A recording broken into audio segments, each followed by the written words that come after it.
أكي يوجوكي تاكاهارا ولد عايش في الضواحي مع عيلته، والبلد في حالة حرب دلوقتي، بس الناس لسه عايشة حياتها بشكل طبيعي. الصبح بدري أكي أدرك إنه هيكون متأخر على المدرسة، فودع أمه بسرعة وخرج. خد الأكل اللي أمه كانت محضرة ليه، لكن أول ما ركب العجلة السلسلة قطعت. أمه لاحظت إن أبوه نسي ياخد الأكل بتاعه، فخرجت تجري بره ومعاها الأكل. لما شافت إن أكي لسه ممشيش طلبت منه يوصل الأكل لأبوه. هو كان متأخر على المدرسة فاعترض، لكن أمه أصرت وحطت علبة الأكل في الباسكت بتاع العجلة. وهو مضطر أكي وافق وجري بكل قوته علشان يوصل الأكل لأبوه. وهو في الطريق عدوا عليه 2 من صحابه، افتكروا إنه رايح يزور أبوه، وكانوا متأكدين إنه هيكون متأخر على المدرسة. أبوه كان دكتور لكن أغلب الوقت كان سكران. بعد ما سلم الأكل لأبوه جري بسرعة على المدرسة. لما وصل لقى أصحابه مستنيين عند الباص، ولحسن الحظ لحق دوره في الطابور. وهو بيستنى يركب الباص لاحظ بنت مش معاها الإسورة اللي بتسمح لها تركب، فمثل إنه وقعها على الأرض وسابها علشان تاخدها وتتجنب المشاكل. الباص بدأ يتحرك وأكي شاف سفينة حربية بتعدي فوقهم في السماء. كان غريب جدا تشوف حاجة زي دي في منطقة محايدة. وصلوا المدرسة، وبمجرد ما نزلوا من الباص فجأة الباص انفجر. أكي كان محظوظ إنه هرب، لكن فجأة حس بحاجة دخلت في إيده. لاحظ إن البنت ما نزلتش من الباص وكانت متصابة. جري علشان يساعدها، لقاها بتنزف دم لونه أصفر. اعتذرت له وقالت إنها حطت حاجة جواه، لكنها كانت واثقة إنه هيكون كويس. فجأة البنت فعلت الحاجة اللي جواه، وأكي اتحول لمخلوق غريب لونه أبيض. الجنود شافوه وما فهموش هو إيه، فبدأوا يضربوا نار عليه. في نفس اللحظة كان في ناس بيطيروا في السماء وما كانوش من الجيش. واحد منهم فصل عن المجموعة ونزل يشوف ايه اللي بيحصل. شاف 3 مركبات غريبة في السماء، وبعدها نزلت حاجات غريبة في كل حتة في المدينة. الحاجات دي طلعت وحوش عملاقة. في ضربة واحدة الوحش دمر المدرسة في ثانية. أكي فجأة بقت واعية، وصاحبها هارو لاحظ إنه لازم يضرب الجندي اللي جنبها. الوحش هجم على أكي، لكن الغريب إنها كانت عارفة تستخدم قوة شكلها الجديد وبدأت تقاومه. الوحش ضربها وطيرها بعيد، بس هي قامت تجري علشان تغري إنه يتبعها، وفجأة استدارت وضربته على دماغه. بعد كده حولت دراعها لسيف وهجمته، بس الوحش ضربها وطيرها بعيد تاني. هارو جري ينادي على أكي، لكن فجأة وقع فاضطرت تمسكه. بعدها قطعت رجل الوحش وتفادت هجومه. لما الوحش وقع على الأرض أكي بدأ يضربه جامد على دماغه لحد ما كريستالات طلعت عليه. فجأة بنت جريت عليه وغرزت إبرة في دراعه وسألته إيه اللي جاب زميد مكتمل هنا. هارو وأكي ما كانوش فاهمين يعني إيه زميد، والبنت عرضت عليه خيارين، يا إما يتبعها يا إما يفضل هنا ويبقى أكل للوحوش. شكله اختار يتبعها، فساعدته يرجع لشكله البشري، بس هارو اتضرب وفقد الوعي بسببها. لاحظت إن أكي ولد لكنها أخدته معاها. في نفس الوقت بنت شعرها أحمر كانت مع مجموعتها واقفين في المينا ومستنيينها. لو ما رجعتش قريب كانوا ناويين يمشوا.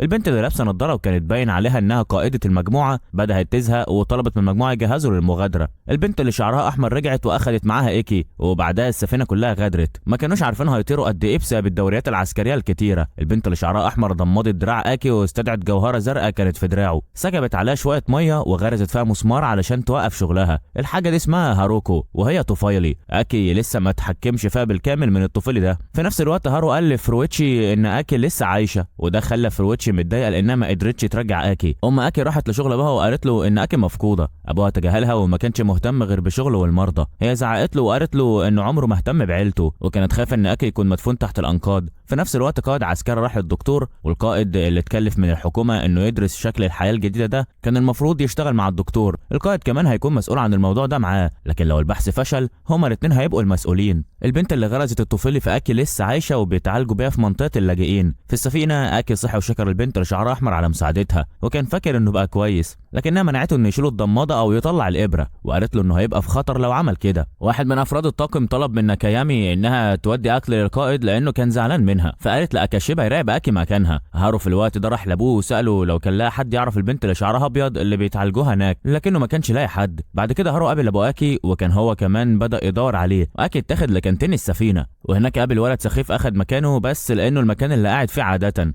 الولد اللي كانت الطباخه هناك نصحت اكي انه يتعلم التقاليد المختلفه وهو شغال هنا، لكن اكي ما قالش ابدا انه هيشتغل هنا. فاكاشيبا قرر ياخده يقابل الطيار عشان يحل الموضوع. ما كانش مصدق ان اكي هو الشخص اللي قدر يهزم وحش شبيه بالبشر زي ما ناكايامي قالت. اكي قال انه ما وافقش انه يشتغل هنا، لكن قال له لو عندك شكوى روح اشتكي للقائد. ناكايامي طلبت من الكابتن تخلي اكي يقعد على السفينه، لكنها كانت قلقانه من انه ممكن يسبب مشاكل وما كانتش عايزه تخاطر وتسيبه هنا. اكي كان بيدور على القائد لما فجاه بنت صغيره زقت عليه شويه حاجات وطلبت منه ياخدها للحفره. اكاشيبا جه وقال لاكي يحط الصندوق ويسيبه عليه، ولو عايز يقابل القائد يروح فوق، بس لازم يقدم نفسه للكل الاول. بعد كده اخده علشان يقابل المهندس كايسيلجي. كايسيلجي قال له يبطل نكد ويبدا شغل، لكن الحاجه الوحيده اللي اكي لاحظها ان الناس هنا كلها غريبه. بعد كده قابل القائد ايشو قالت له ان دي سفينه بريه دوليه، وانها القائده بتاعتها. اكي انحنى وطلب من القائده ايشو انها تسيبه يغادر السفينه، لكنها قالت له انه دلوقتي بعيد جدا عن بيته. بعدها ضربته وقالت له اذا كان شكر ناكايامي ولا لا. قالت له لو ما كانتش ناكايامي انقذته كان زمانه ميت، لكنه رد وقال انه عمره ما طلب منها تساعده. ايشو تحدته انه يشيل الابره اللي في دراعه، وبما انه اتحط في تحدي اكي شال الابره، لكن دراعه بدا يتحول. ناكايامي صرخت وقالت له يرجع الابره بسرعه علشان يمنع التحول. فجاه ايشو سمعت ان في سفينه بتقرب منهم، فجرت بسرعه للكاميرا عشان تتحقق.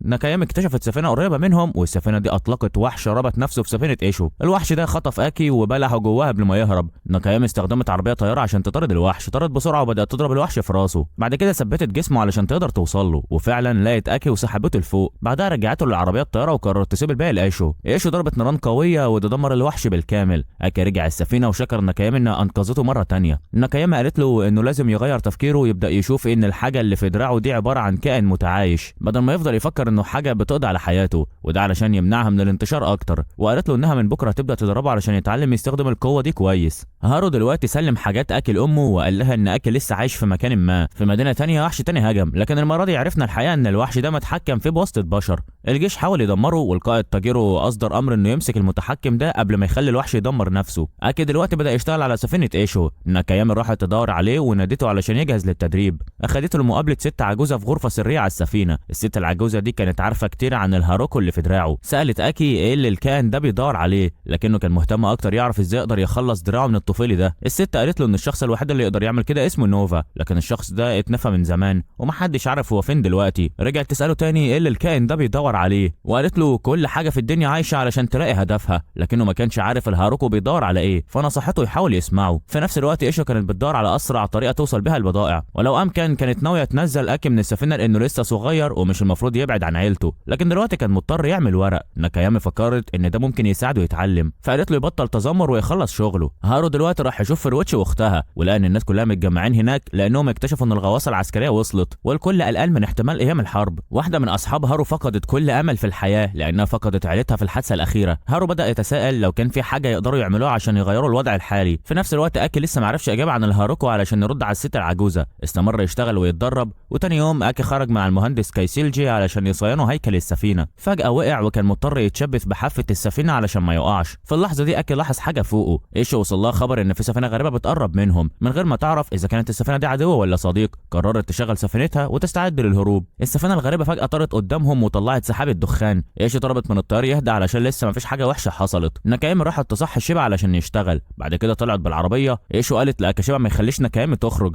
لكنه قال انها اتصلت متاخر. المهندس كايسوجي قال لاكي ان الناس اللي على السفينه دي كانوا معارف ايشو، هم كانوا سايبين وطنهم علشان يسافروا حول العالم. ناكايامي طارت للسفينه الغريبه وقابلت معرفها هناك. بعدها رجعت علشان تقول لايشو انها عايزه تروح السفينه دي للتفاوض وجمع معلومات عن حكومه الشمال، لكن ايشو رفضت تتفاهم مع الناس دول لانهم سابوا المنظمه المعاديه للحكومه وانضموا لحكومه الجنوب، وقالت انهم باعوا ارواحهم وبقوا مجرد ادوات للحكومه. لكن ناكايامي شافت ان الكلام اللي ايشو قالته عنهم مش مختلف عن وصف نفسها، لانها دلوقتي برضه باعت روحها علشان السفينه دي. ايشو ضربت ناكايامي بالقلم وقالت لها انها مش بتشوفها زي الناس اللي على السفينه الثانيه، وانها مستعده تسيبها تمشي لو حست انها مش مناسبه للسفينه دي. ناكايامي رجعت اوضتها، ولما اكي دخل يدور عليها طلب منها تاخده لمقابله الست العجوزه، ولما وصل قال انه لسه ما وصلش للاجابه اللي هي محتاجاها، لكنها ما استعجلتوش وقالت له نصايح اكتر، وطلبت من ناكايامي تستمر في تدريبه لحد ما يصحي الهاروكو في دراعه بالكامل. في الوقت ده ابو اكي قابل واحده جت تطلب منه ينضم لمنظمه بحث الوحوش. هو رفض لانه شايف نفسه فاشل، لكنها قالت له انها جايه بالنيابه عن واحد اسمه تاجيرو اللي هو انقذه قبل كده. اكي كان بيحاول يكتب جواب لهارو لكنه مش عارف يكتب اي كلمه.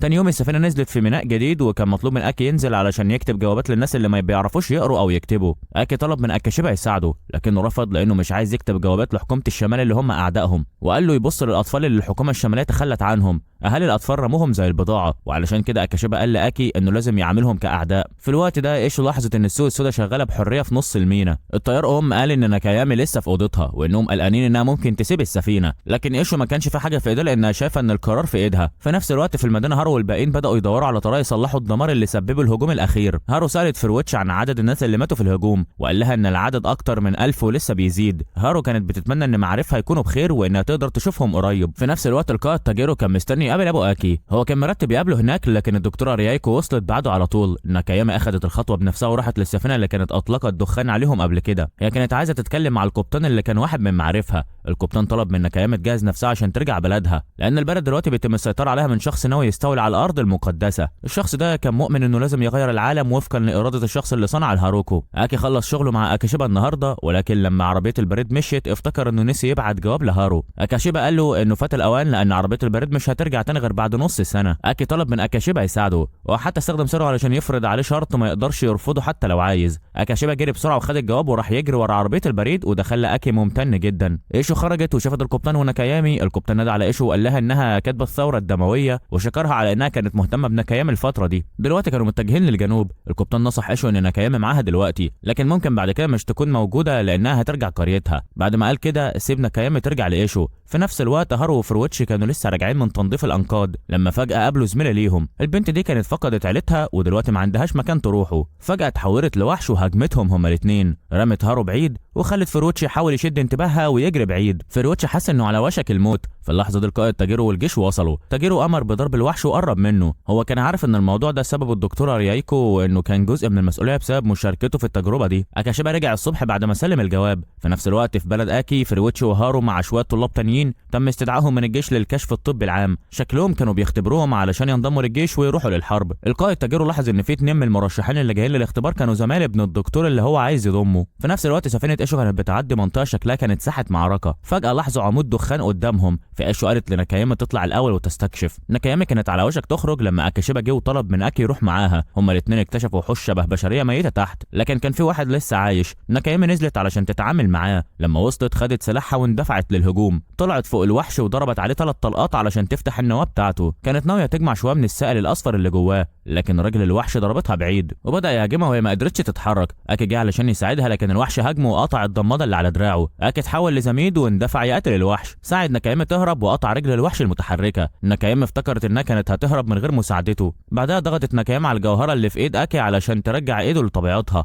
اكي لسه مش فاهم كل اللي بيحصل حواليه. في اللحظه دي عرفنا ليه هارو وفرويتشي اختاروا ينضموا للجيش. هارو كانت عايزه تسيب الجزيره، لكن الجزيره دلوقتي تحت سيطره حكوميه شديده، فملهاش غير الجيش عشان تقدر تخرج وتدور على اكي. اما فرويتشي فكان واضح انه بيحب هارو وبيمشي وراه علشان يحميها، لكنه مش قادر يعترف بحبه ليها لانه عارف ان قلبها متعلق باكي وبس. هارو استلمت جواب اكي وكانت فرحانه انه بخير، وبتتمنى ان الجواب اللي هتبعته يوصل له. اكي سال اكاشيبا عن طبيعه الوحش الشبيه بالبشر اللي قتله. اكاشيبا قال له ان الوحش ده كان في الاصل بني ادم، لكن الحكومه الشماليه زرعت فيه هاروكو صناعي وحولته الوحش بالشكل ده. ناكايامي دايما بتحاول تنقذ الوحوش دي رغم خطوره الوضع. هارو راحت لاهل اكي علشان تطمنهم انه بخير ووعدتهم انها تحاول ترجعه. اهل اكي كانوا فرحانين جدا لانها طمنتهم، خاصه انهم كانوا قلقانين عليه. ابو اكي اعترف لمراته انه كان دكتور مع الحكومه الشماليه خلال الحرب من 17 سنه. هو ما ندمش انه كان بيساعد الناس، لكنه ندم انه ما خرجش من الجيش بدري. بسبب ده اتورط في مشروع زرع الهاروكو في اجسام البشر وتحويلهم لوحوش زي اللي موجودين دلوقتي. كان شايف انه يستحق العقاب على اللي عمله. تاني يوم فرويتشي وهارو بداوا تدريب على قياده روبوتات قتاليه. فجاه في منطقه الابحاث داخل القاعده العينه اللي كانت الدكتوره ريايكو بتدرسها المعروفه بزام صحت فجاه وبدات تصور. صفاره الانذار اشتغلت والزام كسر السلاسل وبدا يهرب، فالقائد تاجيرو اضطر يرسل الجنود علشان يتعاملوا مع الوضع.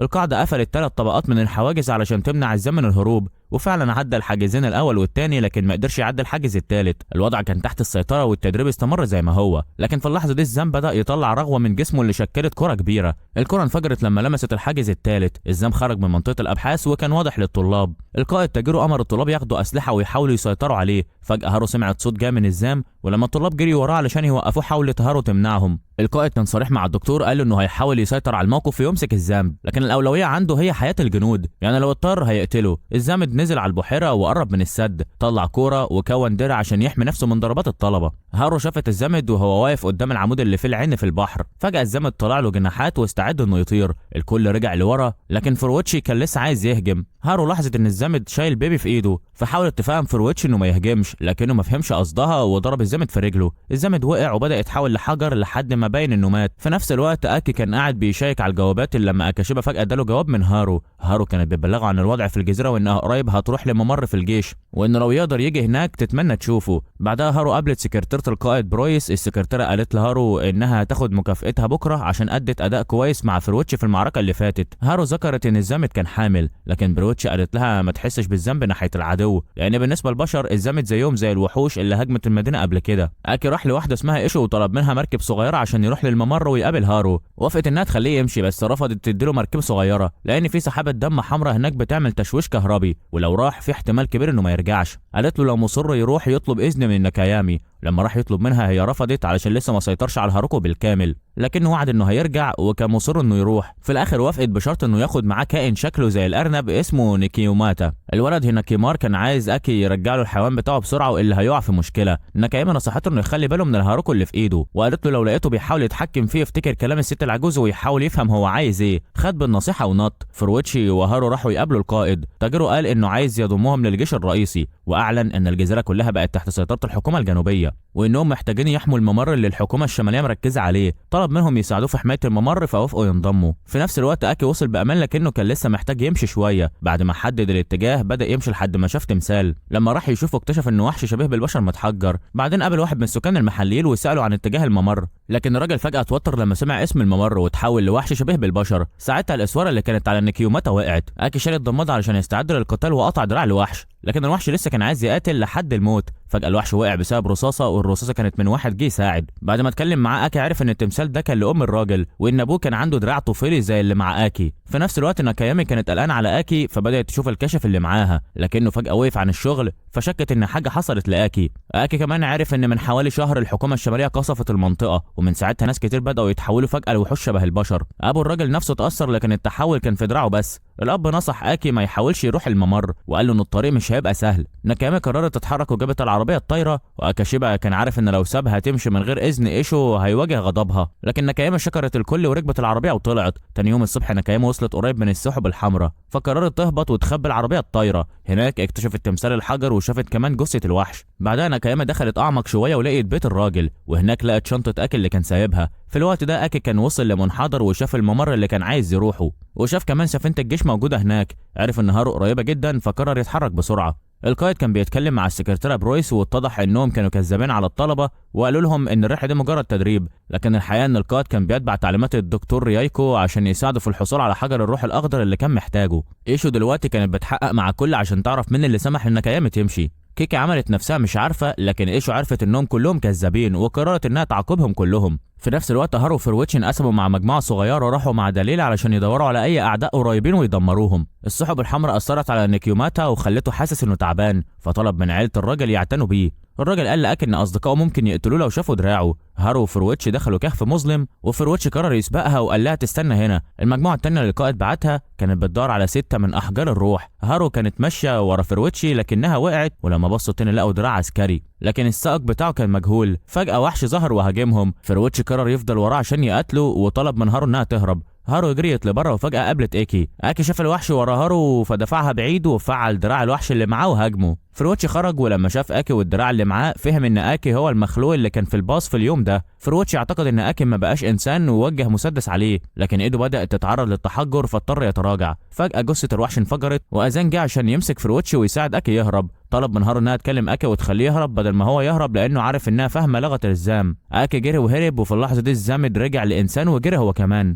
ناكايامي كانت وصلت لبيت الراجل وعيلته. هما كانوا فاكرين انها شخص شرير، لكنها كانت عايزه تشوف دراع الراجل علشان تحاول تلاقي حل. حاولت تطمن بنته، لكن اضطرت انها تخدرها، وده خلى الراجل يفقد اعصابه. فجأة نيكيوماتا جري على المكان اللي اكي فيه، فناكايامي راحت تشوف اللي حصل ولقت اكي في حاله سيئه جدا. فرويتش رجع عند القائد علشان يبلغه انه شاف الزابت في الكهف وان واحد منهم كان صاحبه. ناكايامي بعدها ادت للبنت بذره وقالت لها تزرعها علشان تطلع الفاكهه اللي هتعالج دراع ابوها. سفينه ايشو اضطرت تقلع بدري علشان ما يتمسكوش من الحكومه الشماليه. في الوقت ده ايشو اكتشفت ان ناكايامي جابت اكي معاها، فامرت بالاقلاع فورا. الكل راح يشوفوا حاله اكي، لكن فجاه الراجل اللي ساعد اكي دخل بعربيته مباشره في سفينه ايشو. بالصدفه الراجل ده كان واحد يعرفه الكل على السفينه السفينه واسمه ريو كان فاهم الكل وجاب معاها هدايا كل واحد حبها. بعد ما سمع عن اللي بيحصل على السفينه من الاطفال، ريو راح يقابل مدام تنشن وقال لها انه قضى سنتين تايه في كل مكان وما لقاش اي اجابه. بعدها راح لايشو وقالت له انها ناويه ترجع للقاعده عشان تصلح الاوضاع وتبدا خطه لمواجهه الحكومه الشماليه. اكي في الوقت ده صحي من النوم، ولما ريو جه يدور عليه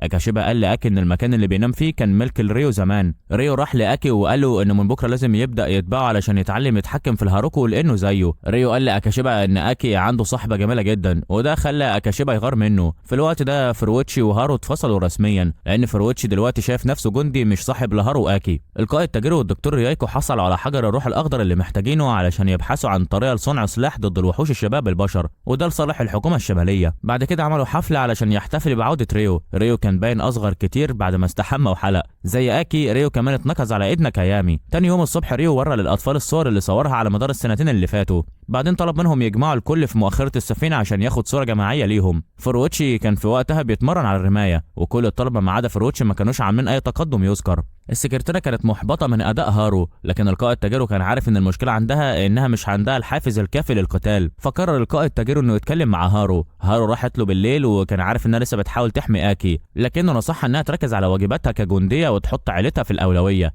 اكي كان بيتفرج على بعض صور ريو واكتشف ان ريو كان مصور صوره ليه علشان يشوف اذا كان الهاروكو بتاعه اتغير، لان الكاميرا كانت بتقدر تحدد مكان الهاروكو بوضوح. الهاروكو بتاع ريو كان وصل لحد كتفه عكس اكي اللي لسه في نص دراعه. هارو هي في الحمام قررت تقص شعرها علشان تخلص دماغها وتبطل تتردد زي قبل كده. ريو كان بيلعب كوتشينه مع اكاشيبا والطيار، وفجاه شاف سفينه غريبه قدامهم. لو في سفينه في المنطقه دي يبقى اكيد دي السفينه اللي بتنزل الوحوش بتاعه الحكومه الشماليه. ريو قرر يروح يتعامل معاها، نادى على اكي وقال له يجي معاه، ووعد انه هيعلمه ازاي يتعامل مع الهاروكو. الاتنين طلعوا على سطح السفينه، وريو قال لاكي انه هيقاتل لوحده المره دي. اول حاجه لازم يتعلمها هي انه دايما يحمي نفسه. الوحش نزل واتجه ناحيه سفينه ايشو. ريو قال لاكي انه لازم يستخدم القدره اللي الهاروكو اداها له، سواء يستخدمها او يدفنها القرار ليه. بعدها ريو رجع لورا علشان يسيب لاكي الفرصه يثبت نفسه. اكي فعل قوه الزامدين وكان مستعد يقاتل. ناكايامي كانت هتجري تساعد اكي لكن ايشو منعتها، لكن لما اكي كان مستعد يندفع للوحش شاف ناكايامي طايره ناحيته، ما كانش عايزها تعمل كل حاجه لوحدها، فقفز مباشره على الوحش ومسك راسه. ناكايامي رمت له كبسوله وقالت له يحطها جوه الوحش. اكي ضرب الوحش وحط الكبسوله جوه وده خلى الوحش يختفي. ناكايامي جت ومسكته وقالت له انها لقت طريقه تنقذ الناس اللي اتحولوا لوحش، وده بفضل الكبسوله دي. لو قدرت تظبط الجرعه صح فهي مؤمنه انها ممكن ترجع الوحوش دي لبشر تاني. بعد كده اكتشفوا ان في 4 سفن تانيه بتنزل وحوش في المنطقه، باين ان السفينه الاخيره كانت عايزه تختبر قوتهم. الطيار طلب من اكاشيبا يساعده علشان كان عنده شغل لازم يعمله. ريو اتحول علشان يحمي السفينه واكي كان عايز يساعد برضه، فناكايامي قالت له يكسر الطوق اللي حوالين رقاب الوحوش. ريو اتعامل مع شويه وحوش كانت طايره ناحيه السفينه، والطيار ضرب سفينه عدو واسقطها. على طول بعدها شوكه ضخمه نزلت على سفينه ايشو. الشوكه دي طلعت شويه وحوش صغيره. ايشو اكتشفتهم وطلبت من المهندس كايسيلجي يقفل السفينه. ريو نادى على اكي علشان ينزل ويساعده في تدمير الوحوش دي، وناكايامي اتكلفت بالجزء الامامي. ريو واكي حاولوا يتعاملوا مع الوحوش الطايره اللي كانت متربصه حوالين السفينه. ايكي مدت دراعها وكسرت حلقه الوحش، وده خلاه يخرج عن السيطره ويصطدم بمحرك السفينه. فجاه السفينه مالت، لكن المهندس كايسيلجي قدر يصلحها مؤقتا. الطيار اتصاب في كتفه الشمال من وحش وما قدرش يكمل القتال. ناكايامي رجعت وايشو طلبت منها تاخد الطيار للكوكب وترجع اكاشيبا لمكانه. ايشو قالت انها تكون مسؤوله عن حمايه الاطفال. بعدها ايشو لقت الشخص اللي كان بيتحكم في الوحوش، طلبت منه تسلم له الزامدين اللي معاها، لكنها رفضت لانهم جزء مهم من طاقمها. ايشو سالته عن طبيعه الزامدين وسبب ولادتهم، لكنه كان بيتريق عليها وبيقلل من فهمها لمشاعر ناكايامي، وده خلاها تفتح النار عليه. السفينه دلوقتي اتصلحت وناكايامي كانت مش قادره تمسك دموعها بسبب الوحوش اللي ايشو ضربتهم. هارو اخذت شويه مكافآت من القائد تاجيرو، وقال لها ان فروتش دلوقتي اترقى وكان بيتدرب على الطيران، رغم ان ده كان مأثر على صحته لكنه مكمل في التدريب. ايشو والطاقم وصلوا بامان، لكنهم ما كانوش عارفين يعملوا ايه بعد كده. الطاقم وقفوا يرتاحوا ويصلحوا السفينه قبل ما يكملوا. ناكايامي كانت حزينه في اوضتها، وفجاه مخلوق اسود لزج مسكها وابتلعها، لكن نكماتا جه وبدا يزمجر عليه وده خلاه يهرب. الاطفال جريوا يسالوا ناكايامي مالها، لكنها افتكرت ان ده كان مجرد وهم وقالت لهم مفيش حاجه. في نفس الوقت ريو وايشو كانوا بيتكلموا شويه، وهما الاثنين كانوا عارفين ان البرج ده اسمه برج الماسا، وانه بيلاحظ وبيعرف كل حاجه بتحصل. ريو لاحظ ان ايشو من زمان ما عادتش بتحس باي مشاعر ناحيه اي حد. في الوقت ده ابو اكي راح للمعسكر العسكري عشان يقابل القائد تاجيرو. كان عارف ان تاجيرو بيبحث عن تكنولوجيا لمحاربه الوحوش، لكنه ما كانش موافق على الفكره دي. القائد حط شرط انه يساعدهم يلاقوا اكي علشان يساعدهم، لكنه فضل هادي ومشي. في الوقت ده هارو كانت بتتدرب على التحكم في الروبوت. القائد جه دور عليها وطلب منها تساعد في العثور على فروتشي لانه ما رجعش من اجازه نهايه الاسبوع. مجموعه ايشو دفنوا البنت اللي كانت بتتحكم في الوحوش قبل كده، وبعد الدفن ناكايامي فهمت هي محتاجه تعمل ايه دلوقتي. بعدين راحت لايشو وقالت له انها عايزه تكلمه لوحده بالليل. وبالليل اثناء العشاء اكي سال ناكايامي اذا كانت ناويه ترجع لبلدها، عرض عليها يروح معاها لانه عايز يعرف اكتر عن الزام. ناكايامي قالت له انها هتسال ايشو عن الموضوع، وطلبت منه ينتظر بهدوء لحد ما تعرف النتيجه. بعدين راحت لايشو واتكلمت معاه عن رغبتها في الرجوع لبلدها. ايشو ما اعترضتش وقالت لها انها عندها ناس كتير ولازم تهتم بيهم، وواحد اقل مش هيأثر. ناكايامي رجعت لمت حاجتها وسافرت مع اكي. الكل كان بيتمنى انها ترجع قريب وما تنساش تهتم باكي. اكي وعد مدام تنشن انه يحاول يلاقي اجابه للهاروكو ويرجع يقول لها. هارو بعد كده راحت لبيت فروتش عشان تشوفه، واول ما وصلت لغرفته فروتش طلب منها تمشي وقال لها انه هيرجع للقاعده بكره، لكن هارو كانت عايزه تواجهه فدخلت بنفسها. فروتش كشف ان في حاجه غلط في رجله، وقال لها انه كان بيحتقر اكي لانه بقى وحش، لكنه دلوقتي على وشك يبقى زي اكي. هارو حاولت تطمنه وقالت انه كونه بقى زي مش معناه انه بقى وحش. فروتش اعترف انه كان غلطان في حق اكي وانه عايز يرجعوا يبقوا الثلاثي السعيد زي الاول. هارو شجعته وقالت له انهم ممكن يرجعوا زي الاول لو حاولوا. الصبح اكي وناكايامي ركبوا سفينه شحن وكانوا على وشك يوصلوا لجزيره اكي، البيت اللي غاب عنه 6 شهور. اخت هارو استلمت مكالمه من اكي وقالت انه هارو راحت المعسكر العسكري وماهيش في البيت. صاحب السفينه قال لناكايامي انهم هيقعدوا على الجزيره 3 ايام قبل ما يتحركوا، فناكايامي واكي معاهم 3 ايام يعملوا اللي محتاجينه في الجزيره. في الوقت ده هارو لاحظت ان فروتش ما رجعش القاعده. القائد قال لها كمان ان عندها مكالمه فايته من اختها بلغتها ان اكي رجع، وهارو كانت خايفه تبقى متحمسه زياده.